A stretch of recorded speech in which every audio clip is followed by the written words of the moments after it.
Hi எல்லாரும் எப்படி இருக்கீங்க? நவீனாவோட ஊரில் கறி விருந்துன்னு சொல்லி போயிருந்தோம் இல்லைங்களா? அதே மாதிரி இங்கே நம்ம வீட்லேயும் அரேஞ்ச் பண்ணியிருந்தோம். வெஜிடேரியன், நான் வெஜிடேரியன் 2மே அரேஞ்ச் பண்ணியிருந்தோம். இந்த பக்கம் நான்வெஜ் வச்சுட்டோம். மட்டன் பிரியாணி, நாட்டுக்கோழி குழம்பு, வறுவல், சிக்கன் 65யும் சிக்கன் கிரேவி மட்டும் நாங்கள் வீட்டில் செஞ்சுட்டோம். மற்றபடி எல்லாமே வெளியில் தான் வாங்கினோம். வெஜ் எல்லாம் இந்த பக்கம் வச்சாச்சு. மஷ்ரூம் பிரியாணி, அதுக்கப்புறம் யூஸ்வலாக ஒயிட் ரைஸு, சாம்பார், ரசம், கூட்டு இந்த மாதிரியெல்லாம் அரேஞ்ச் பண்ணியிருந்தாங்க. என்ன பிஸியாக இருந்தாலும், அம்மாவுக்கு எவ்வளோ வேலை இருந்தாலும் பேரனுங்க 2 பேருக்குமே அவங்க தான் ஊட்டி விடுவாங்க. நான் இலை போட்டிருக்காங்க வந்து உட்காந்து சாப்பிடுன்னு எவ்வளவோ கூப்பிட்டு பார்த்தோம்.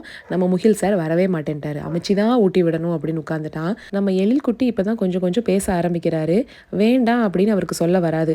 வேண்டாம் அப்படின்னா நேனா அப்படின்னு தான் சொல்லிக்கிட்டு இருக்கான். அம்மா நேனா அப்படின்னு தெளிவாக சொல்லிட்டு இருக்காங்க. அதுலேயும் முன்னாடியெல்லாம் அம்மா மட்டும்தான் இருந்தாங்க. இப்போ நவியும் இருக்கா இல்லைங்களா? அதனால அத்தையும் பிடிச்சு போயாச்சு 2 பசங்களுக்கும். சுத்தமாகவே என்ன கண்டுக்கிறது இல்லை. நம்ம நாளைக்கு ஒரு ஷார்ட்ஸில் பார்க்கலாங்களா?